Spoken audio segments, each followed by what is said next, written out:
अस्सलाम वालेकुम नाज़रीन, तीन में खुश आमदीद।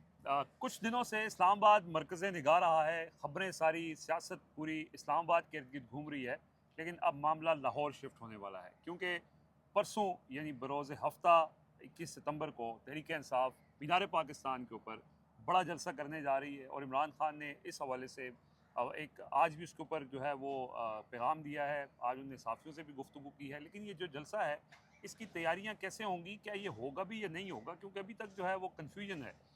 क्योंकि पंजाब हुकूमत ने इसके हवाले से एनओसी नहीं दी, इजाज़त नहीं दी और उसको रोकने के लिए पूरी तैयारी कर रखी है। तो ऐसी सूरत में पीटीआई की हिकमत अमली क्या है? खैबर पख्तूनख्वा के वज़ीर आला जो ये चैलेंज उन्होंने दिया हुआ है कि हम लाहौर आएंगे और पूरे इंतज़ाम के साथ आएंगे, वो कैसे आएंगे? ये थोड़ा सा कुछ मालूमात इस हवाले से शेयर करेंगे। और इसके साथ साथ जो कल एक चैप्टर पूरा क्लोज़ हो गया, उसके हवाले से कुछ मज़ीद थोड़ी इन्फॉर्मेशन के पीटीआई और जेयूआई के दरमियान जो इत्तेहाद है वो अब उसमें फ़र्दर क्या होने वाला है। और ख़ास तौर पे डॉक्टर आरिफ अलवी और इमरान खान की जो मुलाकात हुई है, उसके हवाले से कुछ अहम मालूमात आज के इस व्लॉग में शामिल करेंगे। सबसे पहले लाहौर जलसे के हवाले से ज़ुबैर साहब, अभी तक कन्फ्यूजन है। वैसे नॉर्मली ये होता है कि 2-3 दिन पहले से तैयारियां शुरू हो जाती हैं, कंटेनर्स पहुंचा दिए जाते हैं, लेकिन अभी तक उस तरह से ज़ोर शोर नज़र नहीं आ रहा। पीटीआई सोच क्या रही है? देखें, पीटीआई तो पता नहीं क्या सोच रही है, लेकिन इमरान खान बहुत क्लियर हैं। उन्होंने ये कह दिया है कि ये डू एंड डाई है। कश्तियाँ जला के जो है वो लाहौर का जलसा करना है। पाकिस्तान तहरीक इंसाफ के कुछ रहनुमा जो है वो इस वक्त ये ज़रूर सोच रहे हैं कि जलसा जो है वो मुलतवी कर दिया जाए। उसकी एक दो तीन वजूहत हैं। कुछ रहनुमा सोच रहे हैं कि जलसा मुलतवी कर दिया जाए, ये तो बड़ी आप बात करें। बिल्कुल। कैसे सोच रहे हैं? इमरान खान कह रहे हैं जलसा डू करो। एंड डाई नहीं, इमरान खान कह रहे इमरान हैं। इमरान खान को सजेशन दी जा रही है, इमरान खान को बताया जा रहा है, लेकिन कल का जो पैगाम आया है उसके बाद ये सोच ख़त्म हो गई है। कल तक ये सारे मामला जो वैसे है ये वो कौन चल सोच रहे रहा थे। था? ये वही जो जलसे के लिए सबसे ज़्यादा मुतहरिक होते हैं, जिन्होंने जलसा लीड करना होता है, जिन्होंने जलसे के लिए आवाम को निकालना होता है, जिन्होंने जिनसे लास्ट टाइम 22 अगस्त वाला जलसा मनसूख कराया था।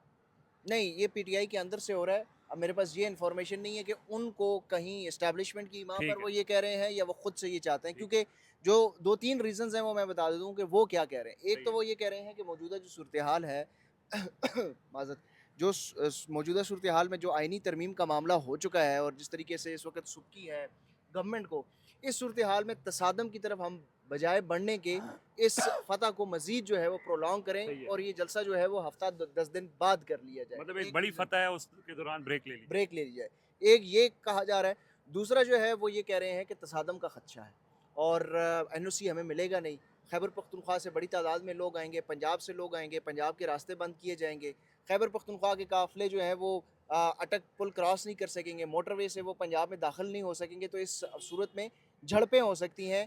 तो लोगों को तसादम की तरफ ले जाने के बजाय हम इस मामलात को अपनी फ़तह के तौर पर इस्तेमाल करें और आगे लेके जाएँ। लेकिन इमरान खान जो है वो इसके अब कुछ मुख्तलिफ सोच रहे हैं और वो इस वक्त ये सूरत हाल है। आपको पता है खैबर पख्तूनख्वा हुकूमत जो है वो बड़ी रडार पे है। एक तो जो अफ़गानिस्तान के जो कौंसल जनरल हैं उनके साथ मुलाकात जो अली अमीन गंडापुर की हुई है, उसके बाद अली अमीन गंडापुर सख्त तरीन रडार पे हैं। और किसके रडार पे हैं? वो रेड लाइन उन्होंने लोग कह रहे हैं कि क्रॉस कर ली है।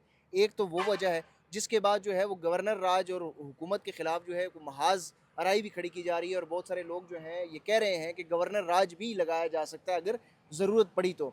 और वफाक के पास अब इस वक्त मौजूदा सूरत हाल में तादाद भी इतनी है कि वो सूबे में गवर्नर राज लगा भी सकती है पार्लिमान के दोनों ऐवानों से करारदाद मंजूर करने के बाद।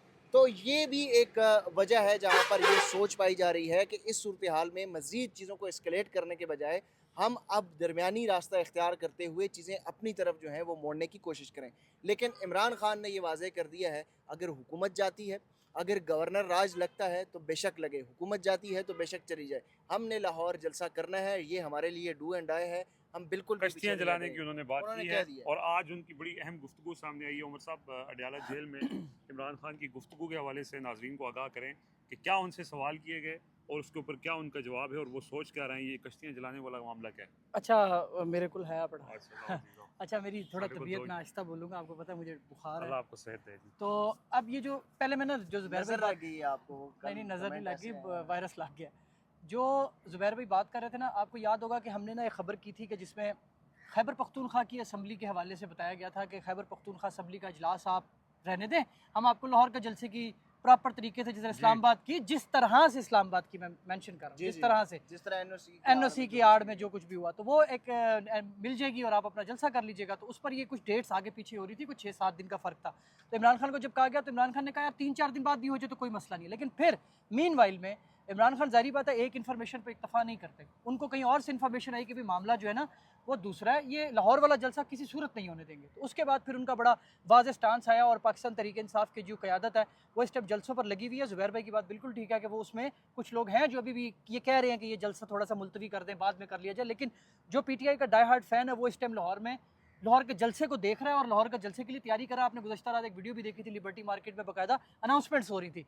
अच्छा, दूसरी चीज़ कि जो गवर्नर राज वाली बात है ना, वहाँ पर मैं ज़ुबैर भाई से थोड़ा सा इस हद तक इख्तलाफ करूँगा कि इनके पास इतनी ताकत होती ना तो इन्होंने जो कोशिश उस रात इतवार की रोज़ की है ना, ये उसमें कामयाब हो जाते। अब बात करें जो अडियाला जेल में आज इमरान खान ने गुफ्तगू की है, उमर भाई, ताकत नंबर गेम में तो उनके पास है, वो हिम्मत नहीं है गवर्नर राज लगाने के एग्जैक्टली लिए, हिम्मत एग्जैक्टली चाहिए। लेकिन मैं वही कह रहा हूँ कि उसको केपी में। केपी में लगाने के लिए, क्योंकि अब देखें उनको भी अपनी जो ताकत है ना उसका इदराक हो चुका है कि हम कितने पानी में खड़े हुए हैं। Exactly. अब अडियाला जेल की देखें आज इमरान खान से एक चीज़ आपने नोट की, अब मुसलसल 2-3 दिन से इमरान खान के साथ जो सहाफ़ियों की बात आ रही है ना, उसमें हमारे सहाफ़ी भाई जो वहाँ कवर कर रहे हैं वो बड़ी मेहनत कर रहे हैं। वो साथ साथ सवालनामा भी भेज रहे हैं कि हमने ये सवाल पूछा और उसका ये जवाब आया। अब हो सकता है इसकी कोई उनकी नज़र में कोई साफ़ती कोई वजह हो, लेकिन ठीक है। बहरहाल हम भी प्रेस कॉन्फ्रेंस में जाते हैं, हमने प्रेस कॉन्फ्रेंस में कभी ये नहीं लिखा कि फ़लाने का सवाल, फ़लाने का सवाल, फ़लाने का सवाल। आप सवाल टिकट्स के पूछते हैं, उसका जवाब बेसिकली इंपॉर्टेंट होता है। बहरहाल वो आप सवाल आज देख रहे हैं तो वो सवाल भी बाकायदा मेंशन किए हुए होते हैं। तो उन सवालों के बाद जो इमरान खान ने गुफ्तगू की है ना, वो बड़ी इंपॉर्टेंट है। एक इमरान खान ने जलसे के लिए वाजे कर दिया, जिस तरह ज़ुबैर भाई ने शुरू में बताया कि डू एंड डाई वाली सिचुएशन है। जलसा इमरान खान कह रहे हैं बहरहाल में होगा, लेकिन उन्होंने इससे पहले वाजे किया है कि 2 चीज़ें हैं जिसकी ये कोशिश कर रहे हैं, अभी तक कोशिश कर रहे हैं। एक, काजी फ़ायज़ ईसा को बचाना इनका काम है, ये काजी फ़ायज़ ईसा के लिए सब कुछ कर रहे हैं। और अब वो इमरान खान की बात साबित भी होगी ना, सामने आ गया कि ये किसके लिए सारा जो है। सवाल आज ये किया गया था कि जी आपने मिसाक जमहूरियत के ऊपर दस्तखत किया हुआ है और उन्होंने आईनी अदालत जी, के जी, मैं क़याम वही मिसाक जमहूरियत के चार्टर का हिस्सा है, तो उन तो पर आप अब क्यों हुए उस ऐसे? पर उन्होंने वाज़ेह कर दिया। उन्होंने कहा देखिए सिचुएशन उस टाइम कुछ और सिचुएशन थी, अब सिचुएशन कुछ और है। अच्छा, मज़े की बात बताऊँ, आज वो जो यहाँ पर कौंसल खाने के वो जो कुछ अफराद हैं वो तराने में नहीं खड़े हुए थे, वो पाकिस्तान का तराना था, जो भी वजह दी जाए वो वहाँ पर मौजूद थे, वो तराने पर नहीं उठे। तो ये भी इमरान खान से सवाल किया गया, जी ये देखें खैबर पख्तूनख्वा ने, और बाकायदा जोड़ा गया कि खैबर पख्तूनख्वा ने एक सीरतुन नबी की कॉन्फ्रेंस बुलाई, उसमें अफगानिस्तान कौंसल खाने के लोग थे और जब तराना हुआ तो वो तराने पर खड़े नहीं हुए। आप क्या कहते हैं इसके ऊपर? तो इमरान खान ने बड़ा ज़बरदस्त जवाब दिया। मैं ज़बरदस्त क्यों कह रहा हूँ, देखें इमरान खान ने कहा आपके मुल्क का मुस्तकबिल दाव पर छोड़ो है। यार, उन्होंने कहा छोड़ो यार, ये कोई बात है कि आपके मुल्क का मुस्तकबिल दाव पर है और आप इस बात पर लगे हुए हैं कि यार आपके तराने पर कौन खड़ा हुआ था और कौन बैठ गया। मतलब ये कोई पॉइंट है बात करने का कि यार मुल्क का आइन जो है वो अंडर अटैक है, मुल्क के आइन के ऊपर हमले हो रहे हैं, आपकी जुडिशरी के ऊपर हमला हो रहा है, आपके मुल्क की असास के ऊपर ये हमले कर रहे हैं, लोग आपके सड़कों पर हैं, लोग आपके पूरे मुल्क से एहतजाज कर रहे हैं और आप कह रहे हैं जी हमारे तराने पर कौन खड़ा हुआ, खड़ा नहीं। देखिए तराने की इज्जत खुद बनानी पड़ती है रिजवान साहब, तराने की इज्जत आप खुद बनाते हैं। अगर आपने अपने तराने को बेतौकीर करने का फैसला किया फिर आप गैरों पर कंप्लेंट नहीं कर सकते। और दूसरा मैं इसमें शेर एक जल और रहा है और आप नीरू की तरफ बांसुरी बजा रहे हैं, ये बजा वाली रहे हैं। बात। दूसरी एक पॉइंट इस तराने वाले मामले में भी ये भी है ना कि एक शहबाज शरीफ साहब ने कहा था कि बेगर्स आर नॉट चूजर्स। ठीक है, जब आपके मुल्क की हालत ये हो ना तो आपको फिर हर बंदा इसी तरह औकात दिखाएगा। और दूसरा, किसी ने तराने की बेतुकीरी नहीं की। ये जहाँ से बेतुकीरी का राग अलापा जा रहा है ना, तराने की बेतुकीरी कहीं भी नहीं हुई। देखें, अफ़गान हुकूमत का एक अलग मौक़िफ़ है, वो दीगर मामलात के ऊपर भी उनका अलग मौक़िफ़ है। वो जो वेस्ट का कल्चर है उससे वो इख्तलाफ रखते हैं। वो एक ये तराने के ऊपर लोग कहते हैं जी सफारती आदाब के ख़िलाफ़ है। भाई कौन से सफारती आदाब? आपने उस मुल्क को सफारती आदाब सिखा रहे हो जिसके ऊपर जो है ना वो आपने हमेशा जैसे बमबारी की है, लोगों की ज़िंदगियाँ कुर्बान की है। आपको उस वक़्त ये शर्म नहीं आ रही थी, आज आपको ये शर्म आ रही है कि तराने के ऊपर जो है ना वो खड़े नहीं हुई। उस वक़्त आपको शर्म नहीं आ रही थी जब एक गोरे ने ख़त लिखा था और आपको धमकी दी थी कि अपने मुंतखब वज़ीर-ए-आज़म को हटाओ वरना भुगतोगे, इसके कॉन्सिक्वेंसेस और होंगे, आपके उसके फॉरेन नताइज ऑफिस और होंगे। नेशनल सिक्योरिटी कमेटी ने कहा था कि ये उसको सफारती आदाब के खिलाफ है। है। उस वक़्त आप ये तमाम लोगों को गैरत सोई हुई थी। उस वक़्त आपकी गैरत नहीं उस वक्त जागती। ने कहा झूठ है जी, ये खाली पर्ची है जी, ये कुछ भी नहीं है। इमरान उस खान झूठ वक़्त बोल आपको गैरत नहीं जागती जब रेमंड डेविस लाहौर में आपके शहरियों को कुचल के चला जाता है और आप उसको जो है ना वो सफारती प्रोटोकॉल के तहत इजाज़त दे देते हैं। उस वक्त आप लोगों की गैरत नहीं जाती जब जनरल परवेज़ मुशर्रफ जो डिक्टेटर है उसने अफगानिस्तान के खिलाफ जो है वो अपने अड्डे दिए, उस वक्त आप लोगों की गैरत क्यों नहीं जाती? आपने अपनी सरजमीन के अंदर रॉ जो है वो घुस के आप लोगों को मार रही है, उस वक्त आपकी गैरत सो जाती है। और अफगानिस्तान का एक तराने में सफीर नहीं खड़े हुए। तराने पे खड़ा नहीं हुआ। अच्छा, वो सिंध में जो डिप्टी कमिश्नर था, असिस्टेंट कमिश्नर, उसकी वो भी बात तराने पे उसकी बात खड़ा नहीं किसी हुआ ने नहीं था। की। उसकी बात तो किसी ने नहीं की। वो तराना आप फारसी सिर्फ सी। वो अली अमीन के जानबूझकर साथ नहीं खड़ा था ना। जानबूझकर वो, मैंने पहले ये दिन कहा था कि अली अमीन गंडापुर की हर तकरीर, हर अदा और हर चीज़, इवन कि अब तो उनकी बालों को भी तनकीद का निशाना बनाया जाएगा कि उनके बाल ऐसे कितने लंबे क्यों हैं, क्योंकि वो मिसाल वही है कि आटा गूंदे हिल्दी क्यों है। तो वो अली अमीन गंडापुर अगर इस वक्त जो है ना वो किसी के साथ खड़े हो जाएंगे तो ये कल को उनको भी तनकीद करेंगे, तो वो इसका सिर्फ मसला अली नहीं है। अमीन नहीं है, वो पीटीआई है। अगर पीटीआई देखें, यही मौलाना और फजलुर यार रहमान थे, उनके पीछे उनकी इमामत में इस पूरी पीडीएम ने ये सारा काम किया। आज वो मौलाना फजलुर रहमान पीटीआई के साथ खड़े में तेने तो टेढ़े मरोड़ दें क्यों और ने? और दूसरी बात ये कि यही अली अमीन कुछ अर्सा पहले तक जब आपके खाने शाने खाता था तब तक अली अमीन गंडापुर बिल्कुल ठीक था, पूरे प्रोटोकॉल के साथ था। आज वो दुश्मन हो गया क्योंकि उस जलसे में बैठ के उसने एक खातून की तौहीन कर दी है, जिस खातून की तौहीन पर किसी को बहुत ज़्यादा तकलीफ है। नहीं, खातून की तौहीन के साथ साथ उसने जनरल फैज़ अबीद से मुतालिक जो इंकशाफात किए हैं और जो हकीकत बयान की है वो असल मसला है। खातून को तो आड़ बनाया जा रहा है। रिजवान भाई, ये अपने आप को प्रोटेक्ट करने के लिए उस हद तक जाएंगे कि हमारे ऊपर बात ना है। अली अमीन गंडापुर ने तमाम जो बात की है ना कि अपना इदारा ठीक करो, असल मसला वो है, असल वो सवाल है, वो चीज़ चुभ रही है कि हमारे इदारे के ऊपर बात क्यों की जाती है, क्योंकि यहाँ पर कुछ लोग जो है ना वो इतनी मुकद्दस गाय बन चुके हैं कि वो रिटायरमेंट के बाद भी उनको इतना प्रोटेक्ट किया जाता है कि अदालतें अगर उनके खिलाफ फैसले भी दे देती हैं तो उनको प्रोटेक्शन दी जाती है। उनके जनाजों तक को ये प्रोटेक्शन देते हैं। एक आमर जिन्होंने आर्टिकल 6 के मुर्तकब हुए हैं, अदालतों ने जो है वो सज़ा दी है, लेकिन अदालत का फैसला भी नहीं उड़ाया बल्कि पूरी अदालत ही उड़ा दी थी। और भाईजान वो भी बड़ा तारीखी वाक़या है, जब वो उनके ऊपर फर्द जुर्म आयद होनी थी, आपको याद है? हाँ। तो वो अदालत आते आते मुड़ गए थे और FIC चले जज गए। जो है वहाँ पर घंटों से इंतजार कर रहे थे कि वो कब आएंगे। और फिर उधर से ही फिर उनको बैरून मुल्क भेज दिया गया था।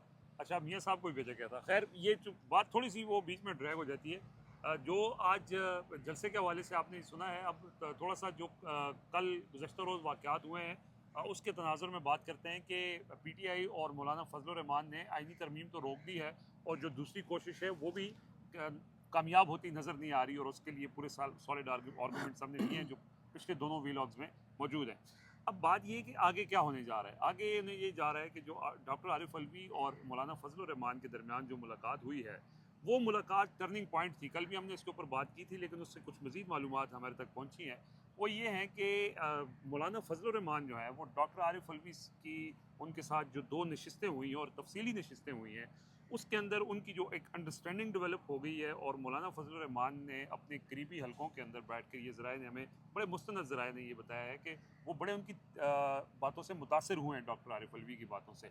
और डॉक्टर आरिफ अलवी आज जो है वो मंसूरा गए हैं, वहाँ पे उन्होंने अमीर जमात इस्लामी से भी मुलाकात की है। ये डॉक्टर साहब करने क्या जा रहे हैं और ये सारा मामला है क्या, ज़ुबैर साहब थोड़ा सा इस हवाले से हमें देखें, बात यह है कि सबसे बड़ा मसला तो इस वक्त कैदी लगाएं। नंबर 804 का है। आपकी तकरीर लंबी होती है तो इसलिए आप लगा नहीं, आप कहते हैं तो हम बोलते नहीं हैं। नहीं। सबसे बड़ा मसला इमरान खान का है इस वक्त। जो आइनी तरमीम, इस वक्त तो आइनी तरमीम जो है वो मौलाना फजलुर रहमान ने रोक दी है, लेकिन पाकिस्तान तहरीक इंसाफ का जो सबसे अहम मुद्दा है वो तो यही है कि इमरान खान को किस तरीके से बाहर निकलवाना है। अब पाकिस्तान तहरीक इंसाफ जो मौलाना फजलुर रहमान के साथ इकट्ठ हुआ है और ये एक जोड़ ऐसा है जो बड़ी इत्तेहाद की तरफ जा सकता है, उसमें पाकिस्तान तहरीक इंसाफ की ये क़यादत सोच रही है कि मौलाना फजलुर रहमान को स्ट्रीट पावर की तरफ भी लेके जाएँ और मुत्तहिदा तौर पर एक तहरीक जो है वो शुरू की जाए। लेकिन इसमें अब थोड़ा सा वक्त जो है वो मज़ीद भी लग सकता है, ये मामला इतना आसान नहीं होगा।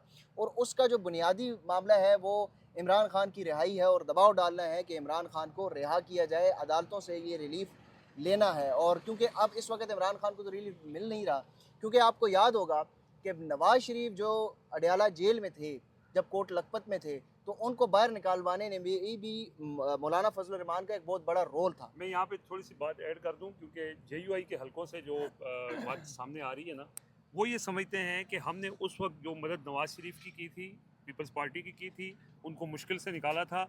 अब हमारी ये जिम्मेदारी बनती है कि इस वक्त अगर इमरान खान मुश्किल में है तो हम ये जिम्मेदारी अदा करेंगे। तो अगर ये कहें हम कि मौलाना फजल रहमान इस वक्त उस तहरीक को लीड कर सकते हैं जिससे इमरान खान जेल से बाहर आ सकते हैं, ये कहना गलत नहीं होगा, क्योंकि JUI के हलकों का ये उनके अपनी अंडरस्टैंडिंग ये है कि हम इसके लिए तैयार हैं। अब तैयार कैसे हैं, उसका राह कैसे निकलेगा, उसके लिए जो उनकी इब्तदाई गुफ्तगू हुई है डॉक्टर आरिफ अलवी की भी, और उसके बाद वो देखें, वो के पास भी गए। इमरान खान ने भी ये हिदायत सबको दी हुई हैं। सलमान अकरम राजा जो नए सेक्रेटरी जनरल हैं, उनको भी ये कहा था कि आप तमाम अपोजिशन जमातों के साथ मिलकर चलें और उनके साथ बात करें और मुतहदा तौर पर तहरीक शुरू की जाए। मौलाना फजल रहमान की डॉक्टर आरिफ अलवी के साथ जो बात हुई है ना, तो उसके बाद फ्रॉम द हॉर्सेस माउथ में आपको ये बता रहा हूँ कि मौलाना फजल रहमान बहुत ज़्यादा इम्प्रेस हुए हैं। उन्होंने डॉक्टर आरिफ अलवी के बारे में ये कहा है कि ये बड़े लर्नड आदमी है और चीज़ों को ये समझते हैं सियासी तौर पे भी, और इनका जो इल्मी सतह है ना वो भी काफ़ी ज़्यादा किताबी आदमी है। तो वो काफ़ी ज़्यादा इम्प्रेस हुए हैं, और साथ में उन्होंने जिस तरीके इंसाफ के रहनुमा के साथ ये बात हो रही है, तो जिस तरीके इंसाफ के रहनुमा के साथ ये बात हो रही थी, तो उनको ये बताया गया कि डॉक्टर आरिफ अलवी, असद कैसर और आप जैसे लोग जिनसे बात हो रही थी, तो आप जैसे लोग अगर मिलकर इस पार्टी को लीड करें तो ये आप लोगों का एक अच्छा मजमू बन सकता है। यानी मौलाना फजल रहमान अब इमरान खान की जो पाकिस्तान तहरीक इंसाफ है उसके अंदर वो ये चीज़ें देख रहे हैं और उन्होंने बड़े करीब से देखा है। और मैं ये समझता हूँ कि मौलाना फजल रहमान और इमरान खान अगर इकट्ठे बैठ जाते हैं तो फ्यूचर की जो पॉलिटिक्स है वो, अब पॉलिटिक्स वही है जो एंटी इस्टेब्लिशमेंट होगी और जो नज़रिए की बुनियाद पर होगी, जो नज़रिए को फ़रोग़ करके नज़रिए ज़रूरत के तहत सियासत करेगी, वो नहीं चल सकती। और आपको याद होगा कि मौलाना फजल रहमान, बहुत सारे लोग सवाल पूछते हैं कि मौलाना फजल रहमान अचानक नज़रियाती क्यों हो गए। उनको एक्सटेंशन, ये एक्सटेंशन वाला मामला जो है, ये हर अपोजिशन में जो भी जमात होती है वो कहती है जी एक्सटेंशन नहीं होनी चाहिए। मरीम नवाज़ भी ये कह चुकी है, नवाज़ शरीफ भी ये कहते थे, जरदारी साहब भी ये कहते हैं, छोटे जरदारी साहब भी मानते हैं, मौलाना फजल रहमान भी ये कहते हैं, इमरान खान भी अब कह रहे हैं कि एक्सटेंशन नहीं होनी चाहिए। लेकिन इन तमाम जमातों ने एक एक्सटेंशन दे के जनरल बाजवा को आइनी तरमीम के ज़रिए एक्सटेंशन दी थी। अब लोग कहते हैं जी आइनी तरमीम के आइन के साथ मौलाना फजल रहमान खड़े हो गए। अब ये आइन के साथ उस वक़्त क्यों नहीं खड़े हुए थे जब जनरल बाजवा की आइनी तरमीम आई थी? उस वक़्त भी तो मौलाना को आइन वही था। सवाल है क्यों नहीं खड़े हुए? इसके ऊपर मेरा जो एनालिसिस है, मैंने जो इस चीज़ को एनालाइज किया है, मौलाना साहब ने ये देख लिया है कि जो मज़ाहमत करता है ना वो इमरान खान बन जाता है, वो उसको मकबूलियत मिल जाती है, वो आवाम में इतना मकबूल हो जाता है कि लोग उसकी मज़ाहमत को इख्तियार कर लेते हैं। जिसका नाम उसके साथ जुड़ता है वो हीरो बन जाता है, और जो उसके खिलाफ होता है, जो मज़ाहमत के नज़रिए से हटता है, उसकी हालत शहबाज शरीफ वाली हो अच्छा, जाती है। इस वक्त जो बल्ले बल्ले हो रही है ना मौलाना फजल रहमान की, आपने कल बताया भी था कि मौलाना साहब को ये बाकायदा बताया जाता है, अपडेट किया जाता है कि जी फलां भी आप, उधर भी आप बहुत मशहूर हो गए सोशल हैं, मीडिया पे उधर भी आप हैं, popularity फेसबुक पे है। भी आप हैं, अच्छा, वो YouTube मौलाना पर भी फजल आप हैं। रहमान को ना वो तस्वीर जो है ना, वो जो इमरान खान की तस्वीर के नीचे जो बैठे हुए दिखा हैं दी एमपी गई साहब, है। वो तस्वीर दिखाई हुई है। अच्छा। और मौलाना साहब ने उसके ऊपर बड़ा दिलचस्प तबसरा किया। उन्होंने कहा जी देखिए PTI वालों ने पता नहीं क्या क्या बना दिया और क्या नहीं, वो आप कल लोग क्या खुश कर भी रहे हैं। थे। तो वो सोशल मीडिया की हर एक अपडेट जो है वो उन तक उन पहुंच तक रही है। पहुंच रही है, और ये चीज़ उनको मोटिवेट कर रही है कि वो और ज़्यादा अपने ये मौक़िफ़ भी के ऊपर मोटिवेट ये भी मोटिवेट करी है। और दूसरे नंबर पे देखें, इमरान खान की जो सबसे ज़्यादा लोगों को बात पसंद आई है ना, आप किसी से भी पूछें। मैं एक दिन बाइकिया, मेरी गाड़ी ख़राब थी, मैंने बाइकिया करवाया। मैंने उसको रास्ते में जाते हुए उससे गपशप हुई, मैंने उससे वैसे ही पूछा, मैंने कहा यार ये जो काम चल रहा है उस पर क्या मतलब पॉलिटिकल, उसने कोई बात शुरू की तो इमरान खान का जिक्र हुआ, तो उसने कहा जी मैंने कहा तुम्हें क्यों पसंद है, मतलब बड़ा ईमानदार है, अदालतों ने से सादिक और अमीन कहा है, मतलब किस बात पर आखिर तुम्हें से पसंद है? तो उसने पता क्या कहा, उसने कहा सर हमारी उम्र 40-45 साल हो गई हैं, 40-45 साल में पाकिस्तान की सियासत को देख रहे हैं, तो देखते हुए भी 20-25 साल 30 साल तो हो गए जब से शऊर आया। कहते हैं जी हमने ऐसा बंदा नहीं देखा जिसने मुखालफीन के हर दावे को गलत साबित किया। उसने इन्होंने कहा वो जेल में नहीं रहेगा, उसने वो जेल में रह गया। इन्होंने कहा जी वो ड्रग्स लेता है, वो भी झूठ साबित हो गया। इन्होंने उसके किरदार पर सवाल उठाए, वो भी गलत साबित हो गए। तो लोगों को ना ये पसंद आ रहा। और मौलाना फजल रहमान को जो ज़ुबैर बात करें ना, देखिए ये किसको पब्लिक पल्स आपके लिए हो, लीडर इससे ज़्यादा और क्या मांगता है? एक लीडर की यही ख्वाहिश होती है ना कि उसके साथ लोग अटैच हों, फॉलोअर्स उसके साथ अटैच हों। मौलाना का अपना जो फॉलोअर है उसमें मजहबी लोग भी उनके साथ हैं, बाकी उनकी पार्टी के सियासी लोग भी, बलूचिस्तान खैबर पख्तूनख्वा में उनका बड़ा वोट बैंक है, नौजवानों की नौजवानों में। लेकिन ये आप देखें कि ये जो स्विच है ना, ये मौलाना साहब का यकदम इमरान खान की पार्टी पीटीआई के बाद डिजिटल मीडिया पर मौलाना साहब की बात होना शुरू हो गया। वो हसन निसार साहब ने सही कहा ना कि वो 3 किलोमीटर की वॉक करते थे, 3 किलोमीटर में कभी किसी ने नहीं कहा मौलाना फजलुर रहमान की बात करे या कोई जिक्र हो। अब वो कहते हैं मैंने 3 किलोमीटर की वॉक किया तो मौलाना फजलुर रहमान, मौलाना फजलुर रहमान। और ये बात हमने कल भी बताई थी कि मौलाना का लफ्ज़ ट्रेंड बन गया। आप उसके ऊपर वीडियो कर रहे थे, आप उसके ऊपर ट्वीट कर रहे थे, आप उसके ऊपर कुछ भी लिख रहे थे, कुछ वीडियो कर रहे थे, वो आपकी ट्रेंडिंग में जा रही थी। क्यों? कि लोग मौलाना सर्च कर रहे थे, मौलाना के बारे में ज़्यादा चीज़ें जानना चाहते थे, अप्रिशिएट करना चाह रहे थे मौलाना को। और ये बेसिकली देखें इसके ऊपर हमने पहले भी बात की है, ये मौलाना फजलुर रहमान को भी इस बात का अंदाज़ा है कि इमरान खान की जो ये बहुत ज़्यादा गैर मामूली ओवरवेलमिंग किस्म की मेजॉरिटी है ना, इसमें जो इमरान खान से मोहब्बत करने वाले हैं वो कम है, जो दूसरी जमातों और इस निज़ाम से नफ़रत करने वाले हैं वो ज़्यादा हैं। यानी इन जमातों की नफ़रत बड़ी वजह बनी है इमरान खान की और पॉपुलैरिटी की। इमरान देखिए और इस निज़ाम अवाम की भी देखें, अवाम की मंशा इस टाइम जो है ना, उनका एक ही बयानी है। अवाम इस टाइम एंटी इस्टेब्लिशमेंट बयानिए के साथ खड़ी हुई है।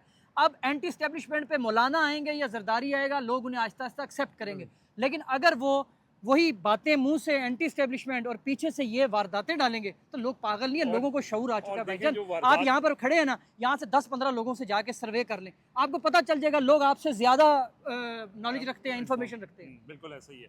और लोगों को ये भी पता है कि कल रात सेनेटर कामरान मुर्तज़ा ने, JUI के सेनेटर हैं, उन्होंने बिलावल भुट्टो की असलियत जो पूरी कौम के सामने रख दी है। वो भी मैं समझता हूँ कि उसके बाद बिलावल साहब की जो सियासत है ना, एक तरह से उन्होंने उसके ऊपर फातिहा पढ़ ली है। अब पीपल्स पार्टी को कोई नया चेयरमैन तलाश कर लेना चाहिए, क्योंकि बिलावल भुट्टो जरदारी जो ये कैमरे के सामने जब बात करते हैं, लोगों से जब बात करते हैं, हमेशा वो आइन जमहूरियत इस तरह के लबादों में ये छुपे हुए रिजवान लोग साहब थे। आप ना लेकिन कामरान मुर्तज़ा, मैं सिर्फ लोगों को अपडेट कर दूं जिन्होंने ना, वैसे तो सबने देख ही लिया है। कामरान मुर्तज़ा ने ये कहा है कि जब उस रात ये मुसव्वदा हमारे तक पहुंचा, उसके बाद बिलावल भुट्टो जरदारी साहब आए, तो आर्टिकल 8 के अंदर जो उसके अंदर जो तरमीम थी आइन की, उसका जब मैंने उसको पढ़ा तो वो मैंने बिलावल भुट्टो जरदारी साहब से कहा कि सर ये आर्टिकल 8 तो ये फ्री ट्रायल ख़त्म हो जाएगा, आपने मुल्क पढ़ा में इसके बारे में? फौजी अदालतें कायम हो जाएंगी, आप ये क्या करने जा रहे हैं? तो बिलावल भुट्टो जरदारी ने जवाब दिया कि मजबूरी है और कोई रास्ता नहीं है। ये पाकिस्तान पीपल्स पार्टी जुल्फ़िकार अली भुट्टो का नवासा बेनज़ीर भुट्टो का बेटा ये कह रहा है मजबूरी है और कोई चारा नहीं है। इसके बाद अगर कोई समझता है कि अब भी इनके अंदर कोई चीज़ ऐसी बाकी रह गई है, तो मेरा नहीं ख्याल के दो ये तो कल दो उन्होंने वीडियोस ना कौम को बार बार देखनी चाहिए। एक 15 सितंबर की सुबह जब बिलावल भुट्टो ने अपनी पार्लिमानी पार्टी का इजलास किया ना, तो वहाँ से बाहर निकले तो उनसे सवालात हुए सियानी तरमीम पर। तो उन्होंने बड़ा ना मुस्कुराते हुए और बड़े ख़ास अंदाज में उन्होंने मुबारकबाद दी कि सबको जमहूरियत का आलमी दिन मुबारक हो। और उसके बाद आप कामरान मुर्तज़ा का वो क्लिप देखें कि लोगों को ये जमहूरियत की मुबारकबादें दे रहे थे 15 सितंबर को, और अंदर खाते में क्या कर रहे थे, जमहूरियत के ऊपर शब खून मार रहे थे। यार इनसे बड़ा 2 नंबर इंसान कौन शब खून होगा? मारने में पेश पेश थे। पे यार, पीपल्स पार्टी ने हमेशा जमहूरियत को बदनाम किया, बेचा है। इस मुल्क में जमहूरियत के साथ जो नौजवानों की नफ़रत है ना, वो पीपल्स पार्टी की वजह से है कि लोगों को जहनों में ये डाला गया है कि पीपल्स पार्टी इस मुल्क की वाहिद जमहूरी जमात है। और उस दिन जमहूरियत का दिन भी ये मुबारकबाद पेश कर रहे थे, और इनको पता था कि ये आइन के ऊपर इतना बड़ा हमला करने जा रहे हैं। जमहूरियत को बदनाम करने में इन लोगों का बहुत किरदार है। सही। ये जमहूरियत को इस मुल्क में बदनाम करने वाला जो छोटे जरदारी और आले जरदारी और आले शरीफ हैं, इन्होंने जमहूरियत को बदनाम किया है। और आप जुल्फ़िकार अली भुट्टो का नाम लेते हैं, भुट्टो कौन सा बड़ा जमहूरी था? याहिया खान के साथ मिलकर लड़काना उन्होंने में क्या किया साजिशों की था? किताबें जो हैं वो लोग शेख मुजीब के साथ उन्होंने मौजूद क्या हैं। किया था? आप कह रहे हैं कि भुट्टो बहुत बड़ा जमहूरी था, तो भुट्टो अगर जमहूरी होता तो याहिया खान के साथ मिलकर शेख मुजीब को वो देता इक़्तिदार ना। तो और वो इन तो इक़्तिदार छीना इनके गया, लिए और 56% इनके लिए मैं आपको आबादी बताता को, हूँ ज़ुबैर वे साहब, 56% आबादी को जो है ना, उनके अवाम की मैंडेट को इन्होंने रौंद कर डाला था। और ये पीपल्स पार्टी का जमहूरियत का ढकोसला ये अब दफन हो चुका इस है पर यार। एक ही जुमला वो नहीं है जो बगल में छुरी राम राम मुंह में और राम मुंह में राम राम, इनके ऊपर यही सादिक आता है और ये इसी के काबिल है। इनकी असलियत, इनको तकलीफ अभी भागते पता क्यों फिर रहे हैं? अब ये चैनलों में एंकरों को फ़ोन करते फिर रहे हैं और उनको कह रहे हैं जी हमारा स्टेटमेंट ले लो। चेयरमैन साहब कह रहे हैं हमारा स्टेटमेंट ले लो। तो वो जो स्टेटमेंट वहाँ पर इंट्रोड्यूस करवा रहे हैं ना, बुनियादी तौर पर वो अपनी जो डैमेज कर बैठे हैं ना, जो कि नहीं होगा, जो इनसे काबू नहीं होगा, तो वो ये उसको कंट्रोल करने की एक अपने आप को तसल्ली वाली कोशिश कर रहे हैं। ठीक है जी। आज के इसमें आपने तफसीली 2-3 चीज़ों के ऊपर हमने बात की। मज़ीद अपडेट होगी तो आपसे शेयर करेंगे। इजाज़त दीजिए, अल्लाह हाफ़िज़।